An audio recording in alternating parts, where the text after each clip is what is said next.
Tout ce que vous voyez autour de vous, tout ce qui existe a commencé avec un simple événement, le Big Bang. Bonjour, moi c'est World Astronome, votre nouveau youtubeur spatial, et aujourd'hui nous allons parler du commencement de toute chose. Bienvenue sur cette première vidéo, le Big Bang. Mais tout d'abord, le Big Bang, c'est quoi? Comme on pourrait le penser, le Big Bang n'est pas une simple explosion, mais plutôt une expansion de matière qui ne s'est jamais reproduite. Et tout s'est joué plus vite que ce qu'on le pense. Retournons dans le passé, il y a environ 13,8 milliards d'années, où l'univers n'est pas plus grand qu'une tête d'épingle. Et les conditions de ce micro-univers sont tout juste inimaginables, car on y retrouve une densité, une pression et une chaleur infinies. Les conditions sont tellement absurdes qu'il nous est impossible de reproduire ces conditions en laboratoire aujourd'hui. Il a suffi d'une infime fraction de seconde pour que cet univers enfle de manière exponentielle. C'est aussi l'apparition de ce qui constitue toute chose, les électrons, protons, neutrons et les photons. Au cours des 3 minutes suivantes, tandis que l'univers continue de s'étendre et de se dilater, et par conséquent se refroidir, apparaissent les premiers noyaux atomiques, notamment l'hélium. Maintenant, avançons un peu dans le temps. Environ 380 000 ans après le Big Bang, la température de l'univers passe sous la barre des 3000 degrés. Aujourd'hui, sa température est de moins 271 degrés. Les conditions sont propices à la création des atomes tels que l'hydrogène ou l'hélium.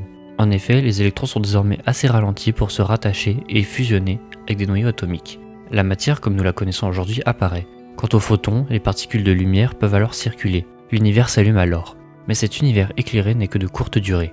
Il redevient sombre, car les étoiles et les galaxies n'existent pas encore et donc ne reflètent pas la lumière tel un miroir. En parlant des étoiles, ces dernières apparaissent et s'allument plusieurs années après le Big Bang.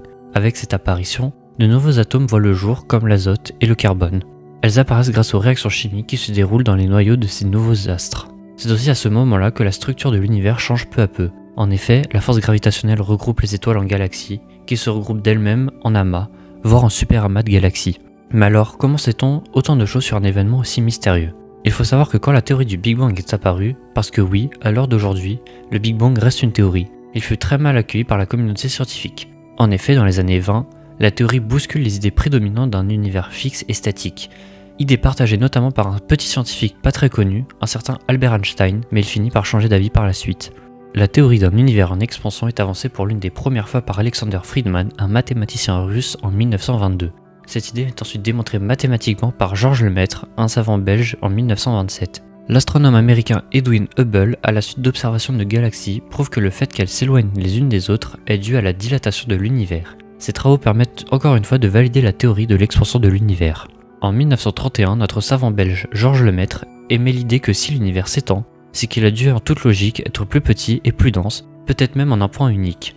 La théorie du Big Bang est née. Elle mettra néanmoins plusieurs années à être acceptée par la plupart des scientifiques. Comme je l'ai dit tout à l'heure, le Big Bang est encore aujourd'hui la théorie la plus crédible. Mais malgré les observations et les preuves, une théorie peut être démontée. D'ailleurs, fun fact, le terme Big Bang vient de Fred Hoyle, un astrophysicien britannique. En 1949, en souhaitant se moquer de la théorie de Georges Lemaître, emploie cette expression en parlant de « grand boom ». L'expression est finalement restée. Mais malgré tout ce que l'on sait, il reste des zones d'ombre dans cette histoire, notamment, qu'est-ce qu'il y avait avant le Big Bang? Eh bien, on ne sait pas. Il existe bien plusieurs théories à ce sujet. Selon Lewis Carroll, un mathématicien britannique, il est possible que l'univers pré-Big Bang était juste une étendue infinie d'un matériau ultra chaud et dense. Mais celui-ci aurait été stable jusqu'à ce qu'un événement viendrait bousculer cet univers, le Big Bang. Selon lui, cet univers était peut-être régi par la mécanique quantique avant que nos lois viennent s'imposer. Pour les connaisseurs et fans de Marvel, une théorie veut qu'il existe une sorte de multivers, dont le Big Bang serait la fin d'un univers et le début d'une autre. Dans ce multivers, le Big Bang est considéré comme un point de symétrie entre les deux univers, mais aussi le temps qui est impacté. En effet, le temps de cet univers parallèle est à l'opposé du nôtre. C'est ce qu'on appelle une entropie croissante. Là où le Big Bang est notre passé, il est aussi le passé de cet univers miroir. Du point de vue de cet univers, le nôtre est dans le passé. Il y a évidemment d'autres théories, mais nous ne saurons peut-être jamais ce qu'il y avait avant le Big Bang, comme ce qu'il va se passer à la fin de notre univers, si celui-ci se termine un jour.